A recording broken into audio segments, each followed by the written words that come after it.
નમસ્કાર વિદ્યાર્થી મિત્રો, ધોરણ 11 સાયન્સ જીવ વિજ્ઞાન વિષયની અંદર ફરી એક વખત આપ સૌ વિદ્યાર્થી મિત્રોનું હું કેતન ઠાકોર હાર્દિક સ્વાગત કરું છું. મિત્રો, આપણે ચેપ્ટર નંબર 2 જૈવિક વર્ગીકરણ એનો અભ્યાસ કરી રહ્યા છે. તો આજે સૃષ્ટિ મોનેરા વિશે આપણે સૌ અભ્યાસ કરીશું. મિત્રો, શરૂઆત કરીએ સૃષ્ટિ મોનેરા. આપણને ખબર છે કે 5 સૃષ્ટિ વર્ગીકરણ પદ્ધતિમાં જો સૌથી કોઈ પ્રથમ સ્થાન ધરાવતી સૃષ્ટિ હોય તો એ છે સૃષ્ટિ મોનેરા. હવે મિત્રો જોઈએ કે સૃષ્ટિ મોનેરામાં કોનો સમાવેશ થાય છે. તો બેક્ટેરિયા એ સૃષ્ટિ મોનેરાના મુખ્ય સભ્યો છે. બરાબર છે. ટૂંકમાં કહેવાનો ભાવાર્થ એ છે કે બધા જે બેક્ટેરિયા છે, બધા જ પ્રકારના જે બેક્ટેરિયા છે એને મોનેરા સૃષ્ટિમાં વહેંચવામાં આવ્યા છે. હવે આ બેક્ટેરિયાનો વસવાટ જોઈએ અથવા નિવાસ સ્થાન પણ એને કહી શકીએ છીએ. બરાબર છે. તો બેક્ટેરિયા તો કેવા છે? સર્વવ્યાપી છે. બરાબર છે. બેક્ટેરિયા તો કેવા છે? સર્વવ્યાપી. તો ક્યાં જોવા મળે? તો બેક્ટેરિયા જે છે એ માટીમાં જોવા મળે, ગરમ પાણીના ઝરામાં પણ જોવા મળે. ગરમ પાણીના ઝરામાં મિત્રો કેટલાક સ્થાન એવા હોય છે કે જ્યાં ગરમ પાણી નીચેથી ગરમ પાણી નીકળતું હોય. બરાબર છે. જેને આપણે ગરમ પાણીના ઝરા તરીકે ઓળખીએ છીએ. ત્યારબાદ રણમાં પણ જોવા મળે છે. મિત્રો, કેટલાક બેક્ટેરિયા એવા પણ હોય છે કે જે 100 ડિગ્રી અંશ સેન્ટીગ્રેડ તાપમાન કરતાં પણ વધારે તાપમાન પર જીવી શકે છે. બરાબર. તો એને થર્મોફિલસ બેક્ટેરિયા જે રણમાં પણ જોવા મળે છે. ત્યારબાદ બરફમાં પણ જોવા મળે છે. ત્યારબાદ ઊંડા મહાસાગરોમાં પણ જોવા મળે છે. ઊંડા મહાસાગરોની અંદર પણ જોવા મળે છે. ત્યારબાદ મિત્રો જોઈએ કે પ્રાણીઓના શરીરની અંદર, પ્રાણીઓના શરીરની બહાર,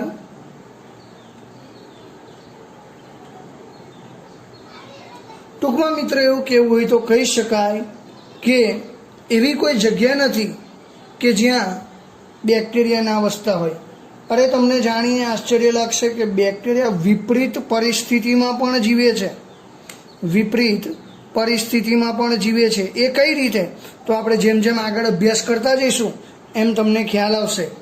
પણ ટૂંકમાં કહેવાનો ભાવાર્થ એક જ છે મિત્રો કે બેક્ટેરિયા એ સર્વવ્યાપી છે. કેટલાક બેક્ટેરિયા જે છે એ પરોપજીવન ગુજારે છે. મેં તમને કીધું ને મિત્રો કે ઘણા બેક્ટેરિયા એવા હોય છે કે પ્રાણીઓના શરીર દેહની અંદર અથવા કેટલાક સજીવ દેહની બહાર એ પોતે એના પર નભતા હોય છે, એટલે કે જીવન ગુજારતા હોય છે. તો આવા જે બેક્ટેરિયા છે એને આપણે પરોપજીવી બેક્ટેરિયા કહીએ છીએ. હવે મિત્રો, આપણે વાત કરીએ આકારને આધારે બેક્ટેરિયાના પ્રકાર. તો મિત્રો, આપણે વાત કરતા હતા કે આકારને આધારે બેક્ટેરિયાના પ્રકાર. તો તમે પ્રસ્તુત આકૃતિની અંદર જોઈ શકો છો કે વિવિધ પ્રકારના બેક્ટેરિયાના આકારને આધારે મેં બતાવેલા છે. તો એમાં જે પ્રથમ બેક્ટેરિયા છે એ ગોલાણુ બેક્ટેરિયા. મિત્રો, એના શબ્દ પરથી જ ખબર પડે કે ગોલાણુ એટલે ગોળ આકારવાળા. બરાબર છે. તો તમે એ જોઈ શકો ગોળાકાર બેક્ટેરિયા બધા બતાવ્યા છે.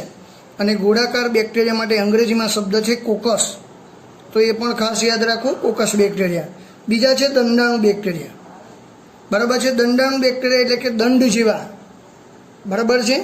તો તમે એ જોઈ શકો છો એમાં પણ કેટલાક બીજાણું નિર્માણ કર્યું છે. તો એ પણ તમે જોઈ શકો છો. હવે એના માટે અંગ્રેજી શબ્દ છે બેસિલસ. તો એ પણ ખાસ યાદ રાખો. ત્યારબાદ ત્રીજા નંબરનો જે બેક્ટેરિયા છે એ છે કુંતલાકાર.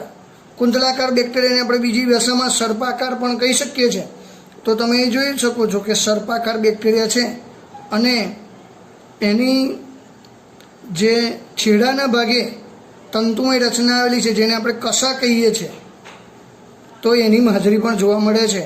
અને કુંતલાકાર જે બેક્ટેરિયા છે એને અંગ્રેજીમાં સ્પિરિલિયમ તરીકે પણ ઓળખીએ છીએ. તો એ પણ ખાસ યાદ રાખો.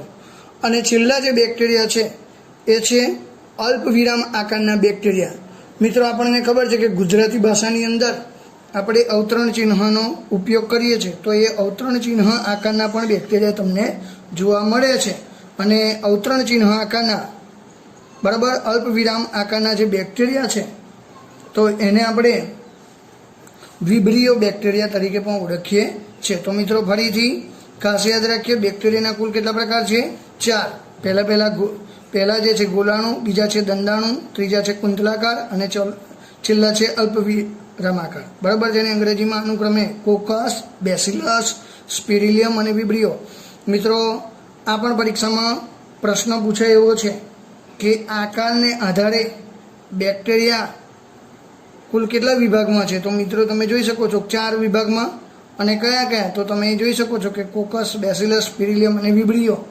તો આ ખાસ યાદ રાખવું, પરીક્ષામાં પૂછાય એવો પ્રશ્ન છે. તો બેક્ટેરિયાની પોષણ પદ્ધતિની વાત કરીએ તો બેક્ટેરિયા જે એની રચનાની વાત કરીએ તો બેક્ટેરિયા ખૂબ જ સરળ રચના ધરાવે છે. બરાબર છે, બેક્ટેરિયા એ ખૂબ જ સરળ રચના ધરાવે છે. કારણ કે તમને ખબર છે મિત્રો, એક કોષી સજીવ બેક્ટેરિયા ફક્ત એક જ કોષના બનેલા હોય એટલે એની શરીર રચનામાં કે બહુ જટિલતા જોવા મળતી નથી. પરંતુ એની જે વર્તણૂક છે એ ઘણી જટિલ છે. વર્તણૂક એટલે કે એને વર્તનની બાબતની વાત કરીએ, બરાબર, એની ઘણી બધી જટિલતા જોવા મળે છે. કેમ? કારણ કે એની જે ચયાપચય ક્રિયાઓ છે એમાં ઘણી બધી વિશાળતા જોવા મળે છે. બરાબર છે મિત્રો. તો આપણે જોઈએ કે કેટલાક બેક્ટેરિયા જે છે એ સ્વયંપોષી છે. એટલે કે પોતાનો જે ખોરાક છે એ કેવી રીતે જાતે બનાવે છે. હવે મિત્રો આ જે તમને ખબર છે કે જે અકાર્બનિક ક્ષારોમાંથી એ પોતાનું ખોરાકનું સંશ્લેષણ કરે છે. હવે આ જે બેક્ટેરિયા છે એ 2 પ્રકારના છે, સ્વયંપોષી પણ 2 પ્રકારના પાછા. બરાબર છે. તો એની અંદર આપણે વાત કરીએ, એક પ્રકાશ સંશ્લેષી બેક્ટેરિયા અને બીજા છે રસાયણ સંશ્લેષી. મિત્રો આ જે પ્રકાશ સંશ્લેષી બેક્ટેરિયા છે એ પોતે પ્રકાશ સંશ્લેષણ કરે છે કારણ કે એની અંદર હરિત દ્રવ્ય અને હરિતકણ એટલે કે ક્લોરોફિલ અને ક્લોરોપ્લાસ્ટ એ હાજર છે. બરાબર છે. તો એવા કયા છે? તો મેં તમને કહ્યું હતું બ્લુ ગ્રીન આલ્ગી સાયનોબેક્ટેરિયા તરીકે આપણે જેને ઓળખીએ છીએ એવા બેક્ટેરિયા. બરાબર, આપણે લખીએ દાખલા તરીકે સાયનોબેક્ટેરિયા એવા બેક્ટેરિયા છે કે જે પોતે પ્રકાશ સંશ્લેષણ કરી શકે છે. પણ મિત્રો કેટલાક બેક્ટેરિયા એવા છે કે જે રસાયણ સંશ્લેષી છે. તો હવે આ જે બેક્ટેરિયા હોય છે એ દરિયામાં વસતા હોય છે કે જ્યાં એને સૂર્યપ્રકાશ મળતો નથી. બરાબર છે.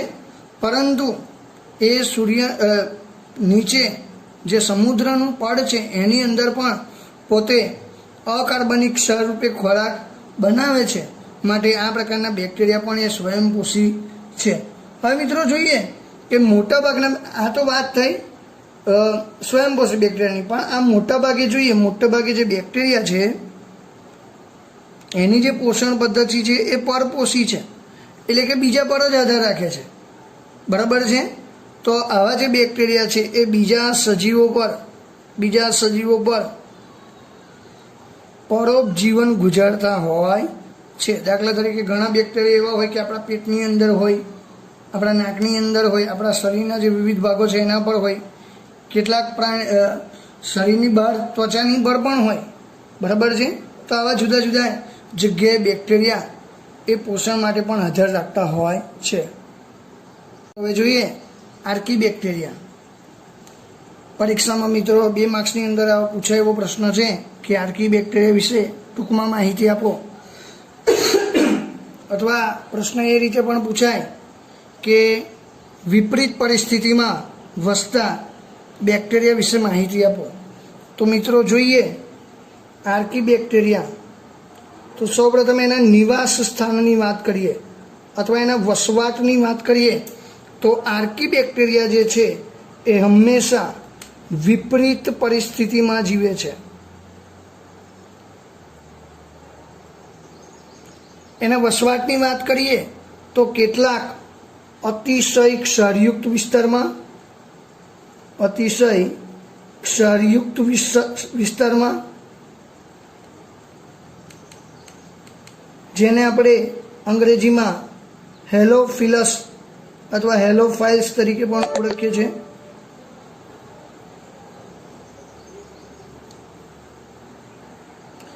ત્યારબાદ બીજા જે પ્રકારના આર્કીબેક્ટેરિયા છે એ ગરમ પાણીના જરામાં,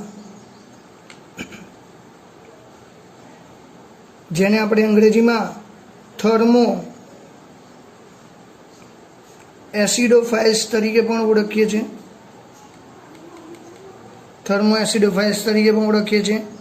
ત્રીજા કેટલાક છે એ કાદવ કીચડમાં જોવા મળે છે, કાદવ કીચડમાં વસતા જોવા મળે છે. તો એને આપણે અંગ્રેજીમાં મિથેનોજન્સ તરીકે પણ ઓળખીએ છીએ. મિત્રો, આ જે બેક્ટેરિયા હોય છે એ મિથેન વાયુ પેદા કરતા હોય છે, માટે એને આપણે મિથેનોજન્સ પણ કહીએ છીએ. હવે એના લક્ષણોની વાત કરીએ તો આ પ્રકારના જે બેક્ટેરિયા છે એની જે કોષ દિવાલ જે છે એ પેપ્ટિડોગ્લાયકેનની બનેલી નથી, પેપ્ટિડોગ્લાયકેનની બનેલી નથી. ત્યારબાદ તેઓ કોષ કેન્દ્ર, પટલવિહીન આદિ કોષ કેન્દ્રી સજીવો છે. આ તો મિત્રો તમને ખબર જ છે કે બેક્ટેરિયા હોય એ બધા આદિ કોષ કેન્દ્રી હોય, અને બીજું કે એમાં કોષ કેન્દ્ર પટલ આવેલું હોતું નથી. બરાબર, તો આ ખાસ યાદ રાખો. હવે મિત્રો, અહીંયા આગળ જોઈએ કે આ જે આર્કીબેક્ટેરિયા છે એ ગાય છે, ભેંસ છે અને કેટલાક ચરતા પ્રાણીઓના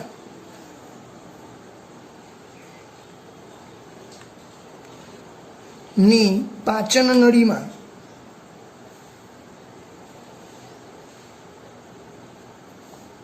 મિથેનોજન્સ બેક્ટેરિયા હાજર હોય છે.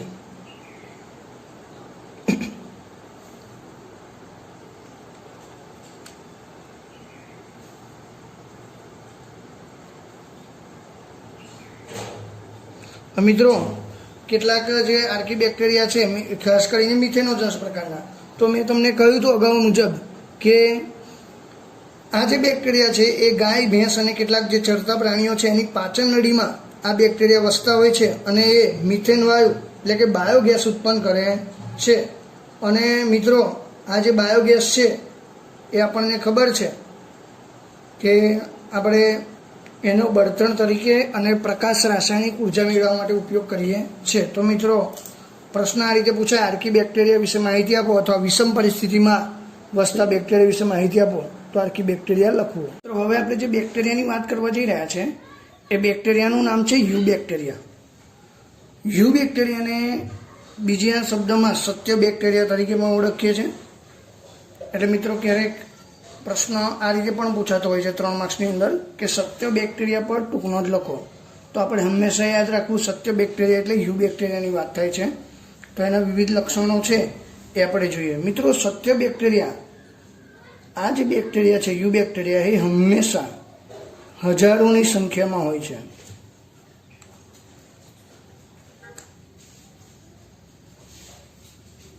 હજારોની સંખ્યામાં હોય છે. હવે એની બીજા લક્ષણો કેટલાક જોઈએ તો એની જે કોષ દિવાલ હોય છે, કોષ દિવાલ હોય છે એ સખત હોય છે. આ ઉપરાંત એ ચલિત કસા ધરાવે છે, ચલિત કસા ધરાવે છે. જ્યારે આપણે આદિકોષ કેન્દ્રીય કોષનો અભ્યાસ કર્યો તો ચેપ્ટર નંબર 8માં, તો એ વખત તમને ખબર છે કે જે બેક્ટેરિયા છે, દાખલા તરીકે આવો કોઈ બેક્ટેરિયા હોય અને આ પ્રકારની એની કોષ દિવાલ હોય અને તમને ખબર છે ત્યારબાદ આવું ચલિત કસા ધરાવતી હોય છે, તો આ બેક્ટેરિયા પણ એવા બેક્ટેરિયા છે. હવે આ જે ચલિત કસા જે છે એની હાજરી કે ગેરહાજરી, એના આધારે આ જે બેક્ટેરિયા છે એના 2 પ્રકાર પાડવામાં આવે છે. એટલે કે કેટલાક બેક્ટેરિયામાં એ ચલિત કસર જોવા પણ મળે છે અને કેટલાકમાં નથી પણ જોવા મળતી. તો એના આધારે બેક્ટેરિયાને મુખ્ય બે વિભાગમાં વિભાજિત કરવામાં આવ્યા છે અને એ છે પહેલા જે છે સાયનોબેક્ટેરિયા. સાયનોબેક્ટેરિયા બરાબર છે. અને જે બીજા બેક્ટેરિયા છે એ છે પરપોષી બેક્ટેરિયા.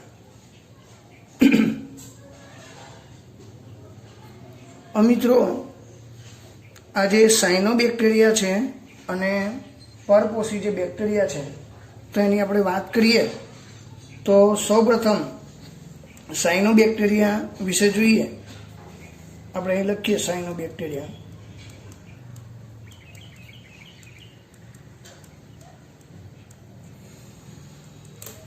તો સાયનોબેક્ટેરિયા એ લીલી વનસ્પતિ જેવું હરિત દ્રવ્ય ધરાવે છે. લીલી વનસ્પતિ જેવું હરિત દ્રવ્ય. મિત્રો તમને ખબર છે હરિત દ્રવ્ય એટલે કે ક્લોરોફિલ ધરાવે છે, બરાબર છે. અને જે ક્લોરોફિલ ધરાવતું હોય એ પ્રકાશ સંશ્લેષણ તો કરી જ શકે. માટે આ પ્રકારના જે બેક્ટેરિયા છે એ પોતે પ્રકાશ સંશ્લેષણ પણ કરે છે અને માટે એમની પોષણ પદ્ધતિ જોઈએ તો એ પોતે સ્વયંપોષી પોષણ પદ્ધતિ ધરાવે છે. હવે મિત્રો વાત કરીએ આ જે સાયનોબેક્ટેરિયા જે છે, બરાબર, એને બીજી ભાષામાં આપણે નીલહરિત લીલ તરીકે પણ ઓળખીએ છીએ. નીલહરિત લીલ, જેને અંગ્રેજીમાં blue green algae, blue green algae એટલે કે BGA તરીકે પણ ઓળખવામાં આવતું હોય છે. આપણે જોયું કે સાયનોબેક્ટેરિયાનું બીજું નામ બ્લુ ગ્રીન આલ્ગી અથવા નીલહરિત લીલ પણ છે. હવે મિત્રો આ જે બેક્ટેરિયા છે એ જોઈએ એની વસાહત કેવી છે તો એ ક્યારેક એક કોષી સ્વરૂપે હોય અથવા વસાહતી સ્વરૂપે હોય છે, એટલે કે ઝુમકામાં પણ જોવા મળે છે અને કેટલીક વખત એ તંતુમય સ્વરૂપે પણ જોવા મળે છે. તો આ મિત્રો ખાસ યાદ રાખીએ કે આ પ્રકારના જે બેક્ટેરિયા છે એ કોષી એકલા પણ જોવા મળે, વસાહતી એટલે ઝુમખા સ્વરૂપે પણ જોવા મળે અને તંતુમય સ્વરૂપે પણ પોતે જોવા મળતા હોય છે. હવે નિવાસ સ્થાનની વાત કરીએ, એ ક્યાં રહે છે, બરાબર. તો આ પ્રકારના જે બેક્ટેરિયા છે એ જલજ વસવાટ ધરાવે છે. હવે જલજ વસવાટમાં પણ એ ખારા પાણીમાં એટલે કે દરિયામાં વસવાટ કરે છે અને એ મીઠા પાણીમાં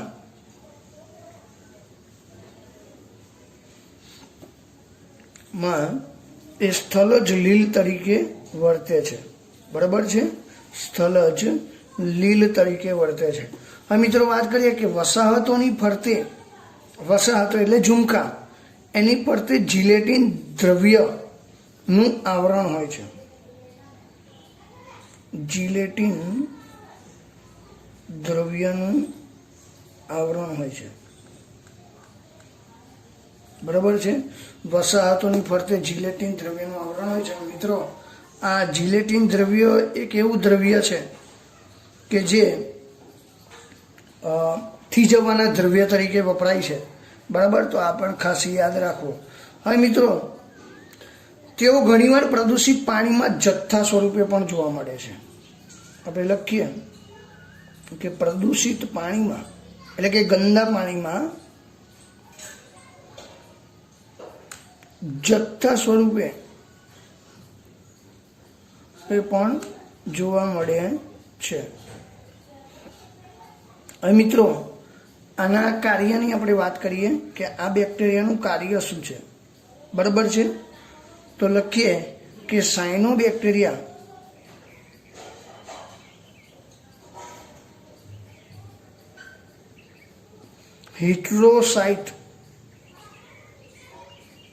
હિટ્રોસિસ્ટ અથવા સાઇસ્ટ પણ તરીકે આપણે કહીએ છીએ. હિટ્રોસાઇસ્ટ તરીકે કહેવાતા વિશિષ્ટીકરણ પામેલા કોષમાં વાતાવરણમાં રહેલું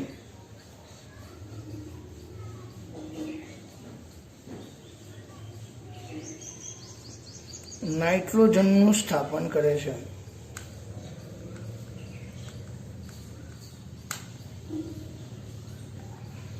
મિત્રો આ વસ્તુ સમજીએ કે કેટલાક સાયનોબેક્ટેરિયા છે એ સજીવો હિસ્ટ્રોસિસ્ટ કહેવાતા વિશિષ્ટીકરણ પામેલા કોષોમાં વાતાવરણમાં રહેલા નાઇટ્રોજનનું સ્થાપન કરે છે. હવે મિત્રો તમને ખબર છે, તમે કઠોળ વર્ગની વનસ્પતિ વિશે સાંભળ્યું જ હશે, બરાબર છે. હવે કઠોળ વર્ગની દાખલા તરીકે હું તમને કહું કે મગફળી. હવે મગફળી જે છે એના મૂળમાં, બરાબર છે, દાખલા તરીકે આ મગફળી છે, એનું જે આ મૂળ તંત્ર છે તો એની અંદર એ ગાંઠ જોવા મળે છે આપણને, બરાબર છે ને. તો આ ગાંઠની અંદર એક વિશિષ્ટ પ્રકારના કોષો હોય છે જેને આપણે હિસ્ટ્રોસાઇસ્ટ તરીકે ઓળખીએ છીએ. તો એની અંદર આ જે સાયનોબેક્ટેરિયા છે વસવાટ કરે છે અને વાતાવરણીય, બરાબર છે, અહીં આગળ વાતાવરણીય નાઇટ્રોજનનું શોષણ કરે છે અને એમાં સ્થાપન કરે છે. તો મિત્રો આનાથી ફાયદો શું થયો કે કઠોળ વર્ગની વનસ્પતિમાં ને નાઇટ્રોજનની જરૂરિયાત ભરપૂર હોય છે. તો એ નાઇટ્રોજન જે છે એ આ સાયનોબેક્ટેરિયા પૂરા પાડતા હોય છે. તો આ એક અદ્ભુત એનું કાર્ય છે મિત્રો, ખાસ યાદ રાખો. હવે મિત્રો ઉદાહરણ તરીકે આપણે જોઈએ, એના ઉદાહરણ કયા કયા છે. તો પહેલામાં પહેલું છે મિત્રો નોસ્ટોક. ત્યારબાદ બીજું છે એનાબીના. ખાસ યાદ રાખીએ, એનાબીના તેરેબીના નહીં, બરાબર છે. તો આ જે બંને નીલહરિત લીલ છે એ રસાયણ સંશ્લેષી સ્વયંપોષી બેક્ટેરિયા તરીકે ઓળખાય છે અને એ વિવિધ અકાર્બનિક દ્રવ્યો, આપણે લખીએ વિવિધ અકાર્બનિક દ્રવ્યો, જેવા કે આપણે લખીએ અકાર્બનિક એટલે કે જેમાં કાર્બન હાજર ન હોય એવા નાઇટ્રેટ, નાઇટ્રાઇટ અને એમોનિયાનું ઓક્સિડેશન કરે છે, બરાબર છે મિત્રો.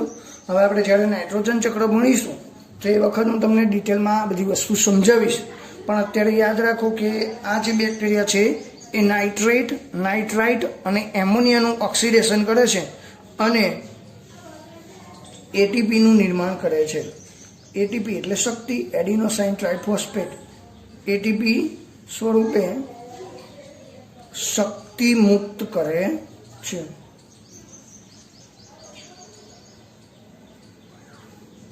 બરાબર છે મિત્રો. આપ સૌને પ્રશ્ન થતો હશે કે આ જે સાયનોબેક્ટેરિયા છે કેવા દેખાતા હશે.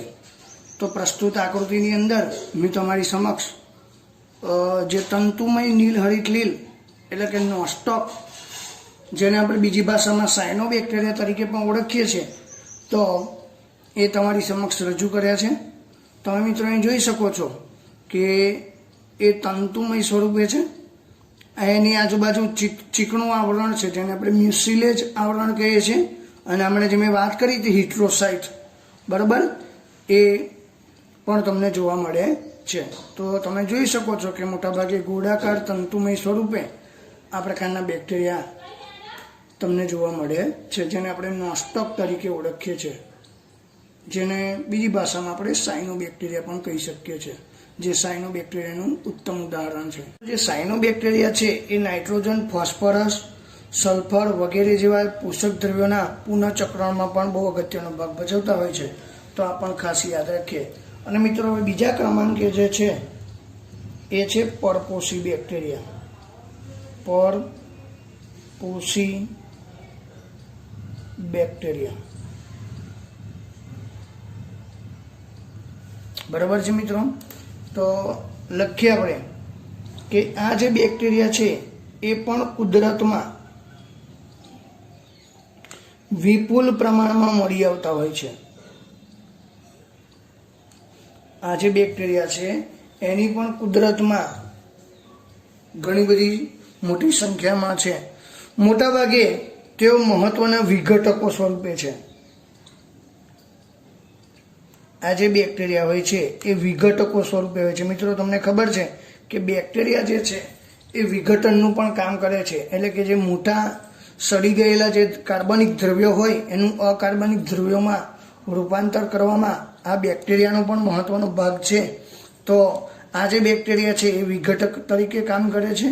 તેમાંના ઘણા બધા મનુષ્યની ક્રિયાવિધિ પર નોંધપાત્ર અસર પણ પહોંચાડે છે. મનુષ્યની ક્રિયાવિધિ પર નોંધપાત્ર અસર પહોંચાડે છે. હવે મિત્રો આ કઈ રીતે, તો આપણે જોઈએ કે બે રીતે છે. એનાથી ફાયદો પણ થતો હોય અને ગેરફાયદો પણ થતો હોય, બરાબર છે. તો એના પહેલાં ઉપયોગ લખીએ. આ જે પરપોષી બેક્ટેરિયા છે એના ઉપયોગ લખીએ. તો મિત્રો સાંભળજો, બેક્ટેરિયા હંમેશા હાનિકારક હોય એવું પણ નથી હોતું. તો પહેલાં પહેલું એ છે કે દૂધમાંથી દહીં બનાવવા માટે. દૂધમાંથી દહીં બનાવવા માટે ઘણા મિત્રોને આજે જ ખબર પડી હશે કે દૂધમાંથી દહીં બનાવવા માટે બેક્ટેરિયા જવાબદાર છે. પણ મિત્રો તમને જાણીને આશ્ચર્ય લાગશે કે લેક્ટિક એસિડ બેક્ટેરિયા LAB આ નામના જે પરપોષી બેક્ટેરિયા છે એ દૂધમાંથી દહીં બનાવવા માટે જવાબદાર છે. ઘણા જે બેક્ટેરિયા એવા છે કે પ્રતિજૈવિક દ્રવ્યો બનાવવા માટે વપરાય છે. પ્રતિજૈવિક દ્રવ્યોને આપણે એન્ટીબાયોટિક્સના નામે પણ ઓળખીએ છીએ. અંગ્રેજી શબ્દ છે એન્ટીબાયોટિક્સ. એન્ટીબાયોટિક્સ એટલે કે દવા, સૂક્ષ્મજીવોને મારવા માટે વપરાતી જે દવા છે એને આપણે એન્ટીબાયોટિક્સ કહીએ છીએ. તો એન્ટીબાયોટિક્સના ઉત્પાદનમાં પણ આ બેક્ટેરિયા ખૂબ જ મહત્વનો ભાગ ભજવે છે. ત્યારબાદ ઘણી જે સિમ્બીકુળની વનસ્પતિ છે, આપણે લખીએ કે સિમ્બીકુળ. સિમ્બીકુળ એટલે કે કઠોળ વર્ગ, બરાબર. તો કઠોળ વર્ગની જે વનસ્પતિ છે એમાં નાઇટ્રોજનનું સ્થાપન કરવા માટે, આ જે સિમ્બીકુળની વનસ્પતિ છે એના મૂળમાં નાઇટ્રોજનનું જે સ્થાપન કરવા માટે, N2 સ્થાપન કરવા માટે પણ ઘણા બેક્ટેરિયા જવાબદાર છે. તો આમાં રાઇઝોબિયમ પ્રકારના જે બેક્ટેરિયા છે તો એ આ પરપોષી બેક્ટેરિયાનું ઉદાહરણ છે. તો મિત્રો જુઓ, બેક્ટેરિયાના ફાયદા જોઈએ. પરપોષી બેક્ટેરિયા તો દૂધમાંથી દહીં બનાવવા માટે, એમાં લેક્ટિક એસિડ બેક્ટેરિયા, પ્રતિજૈવિક દ્રવ્યો, એન્ટીબાયોટિક્સ, બરાબર છે. સિમ્બીકુળની વનસ્પતિ જે છે કઠોળ વર્ગની, તો એમાં નાઇટ્રોજનના સ્થાપન માટે વપરાતો જે બેક્ટેરિયા છે રાઇઝોબિયમ, તો એ પણ ઘણું મહત્વનું છે. હવે એનાથી થતા નુકસાન, બરાબર, ઉપયોગ હોય તો નુકસાન પણ હોય. તો જોઈએ આ બેક્ટેરિયાથી આપણને કયા કયા પ્રકારના નુકસાન થાય છે. તો મિત્રો આ પરપોષી બેક્ટેરિયામાં ઘણા બેક્ટેરિયા એવા છે કે એ રોગકારકો છે. રોગકારકો એટલે મિત્રો કે જેનાથી આપણને રોગ થતો હોય, બરાબર, જે રોગ ફેલાવા માટે જવાબદાર હોય. તો આ બેક્ટેરિયા, આમાંના ઘણા બેક્ટેરિયા એવા છે જે રોગકારક છે. તો આ શું કરે છે, તો આવા જે બેક્ટેરિયા છે એ મનુષ્ય, પાક, આપણો જે કંઈ વનસ્પતિક પાક છે એ, અને ફાયદા માટે રાખેલા પ્રાણીઓ, આપણા ફાયદા માટે રાખેલા જે પ્રાણીઓ છે, પ્રાણીઓ તેમજ પાલતુ પ્રાણીઓ,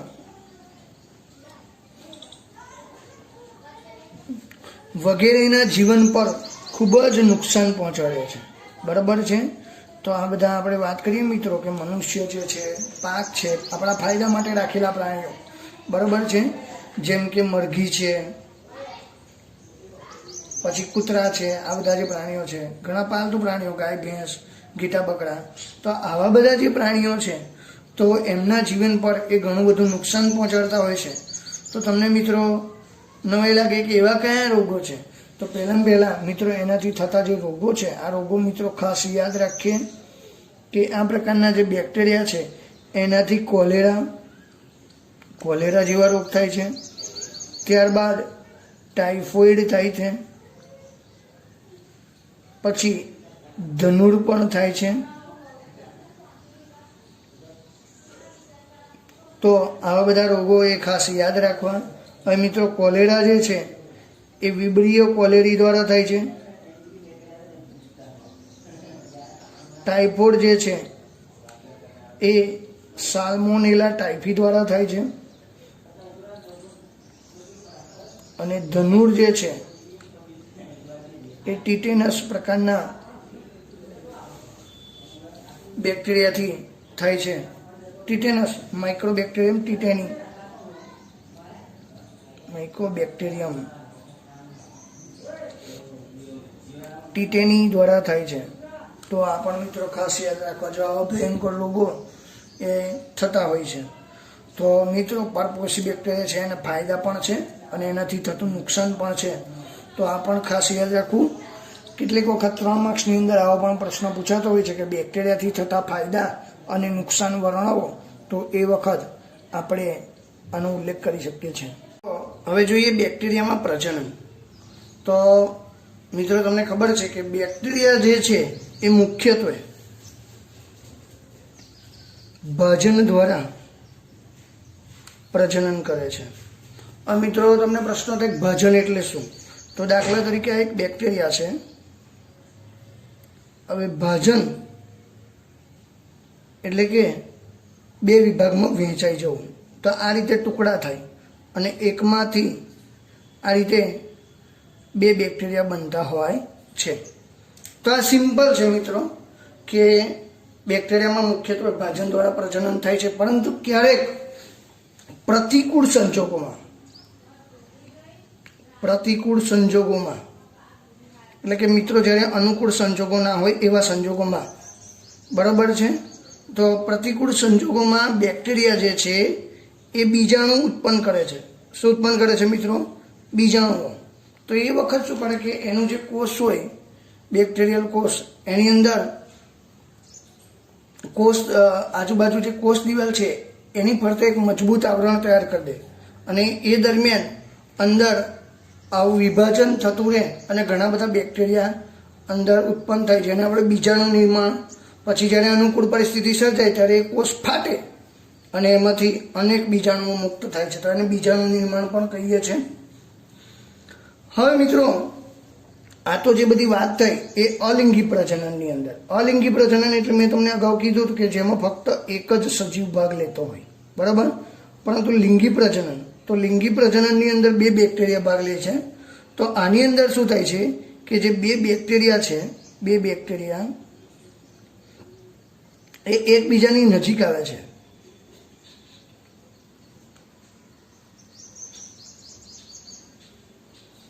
દાખલા તરીકે આપણે કહીએ કે આ એક બેક્ટેરિયા છે અને આ બીજો એક બેક્ટેરિયા છે, બરાબર છે. હવે બંને એકબીજાની નજીક આવે છે.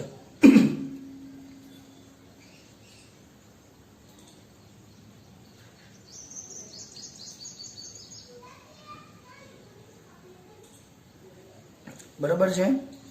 હવે મિત્રો જ્યારે એકબીજાની નજીક આવે છે ત્યારે એકબીજા સાથે જોડાય છે અને એકબીજાના ડીએનએની આપ-લે કરે છે.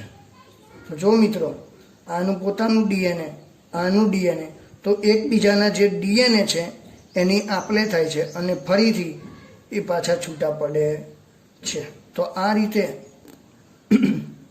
એ લિંગી પ્રજનન કરે છે અને ત્યારબાદ એમાંથી બીજા નવા બેક્ટેરિયા રીતે સર્જાતા હોય છે. તો આ રીતનું લિંગી અને અલિંગી એમ બંને પ્રકારનું પ્રજનન જે છે એ આપણને જોવા મળે છે. મિત્રો જોઈએ કે માઇકોપ્લાઝ્મા. તો તમને ખબર છે કે માઇકોપ્લાઝ્મા પણ એક પ્રકારના પરપોષી બેક્ટેરિયા જ છે. હવે માઇકોપ્લાઝ્મા છે એની શું વિશેષતા છે એ જોઈએ. આમ તો માઇકોપ્લાઝ્મા એ આપણે ચેપ્ટર નંબર 8 જ્યારે વાત કરી હતી ત્યારે અકોષીય બેક્ટેરિયા છે એવી તમને થોડી વાત કરી હતી, બરાબર છે. તો જોઈએ માઇકોપ્લાઝ્માનું બીજું નામ પીપીએલઓ પણ છે. પીપીએલઓ, જેનું પૂરું નામ pleuro pneumonia like organism. Pleuro pneumonia like organism. તો આ પ્રકારનો જે બેક્ટેરિયાને આપણે માઇકોપ્લાઝ્મા કહીએ છીએ. અને મિત્રો આ જે બેક્ટેરિયા છે એની ખાસિયત એ છે કે એની ફરતે કોષ દિવાલ આવેલી હોતી નથી. કોષ દિવાલ વિહીન છે. હવે મિત્રો, તે નાનામાં નાના જોવા મળતા જીવંત કોષો છે. અગાઉ પણ તમને કીધું હતું કે સૌથી નાનો જીવંત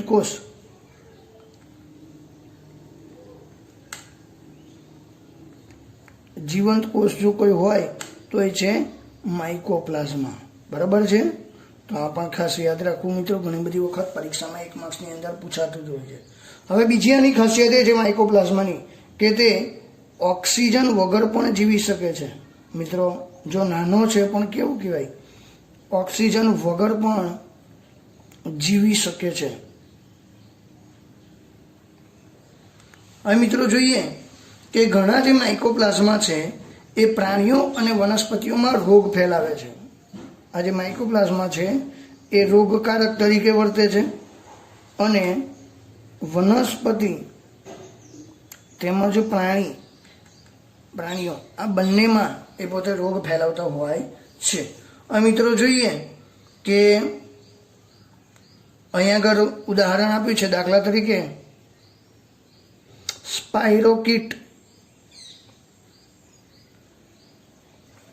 જે ગ્રામ નેગેટિવ બેક્ટેરિયા છે.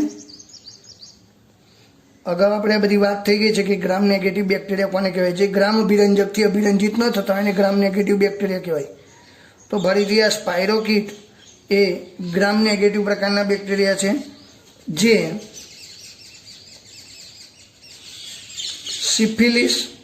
સિફિલિસ અને લાઇમે રોગ કરે છે. જો મિત્રો, આ બંને રોગો માટે સ્પાઇરોકીટ જવાબદાર છે. મિત્રો, આ જે સ્પાઇરોકીટ છે કેટલીક વખત આપણું જે દાંત પર વ્હાઈટ જે મટીરિયલ હોય છે, બરાબર છે, અને એટલે જ આપણે રોજ સવારમાં બ્રશ કરતા હોય છે, તો એની અંદર આ સ્પાઇરોકીટની હાજરી જોવા મળતી હોય છે. તો આ પણ ખાસ યાદ રાખવું. બીજું મિત્રો, બીજા જે એક બેક્ટેરિયા છે એનું નામ છે ફિર્મિક્યુટસ. આમ તો ક્યુટ્સ બોલાય પણ લખવામાં થોડું ક્યુટસ છે. તો આ ગ્રામ પોઝિટિવ બેક્ટેરિયા છે. ગ્રામ પોઝિટિવ એટલે તમને ખબર છે કે જે ગ્રામ અભિરંજકથી અભિરંજિત થતા હોય એવા બેક્ટેરિયા. તો મિત્રો, આ જે છે એ બાયફિડો બેક્ટેરિયમ, આમાં બાયફિડો, મિત્રો બધા નામ યાદ રાખજો, એનિમલ્સનો સમાવેશ થાય છે. એટલે કે પ્રાણીઓમાં આ રોગ કરે છે જે માણસના મોટા આંતરડામાં રહેતા હોય છે. માણસના મોટા આંતરડામાં રહેતા હોય છે. તો મિત્રો, આજ બધી વાત થઈ એ માઇકોપ્લાઝમા. ખાસ એનું પૂરું નામ યાદ રાખીએ, એની ખાસિયત શું છે એ યાદ રાખીએ, પછી એ રોગકારક કઈ રીતે છે એ યાદ રાખીએ, અને એ કયા કયા રોગો ફેલાવે છે. તો આટલી વસ્તુ યાદ રાખશો તો એ પણ 2 માર્ક્સનો એક પ્રશ્ન થઈ જશે અને એમાંથી નાના 1 માર્ક્સના પ્રશ્નો પૂછાવાના ચાન્સીસ વધારે છે.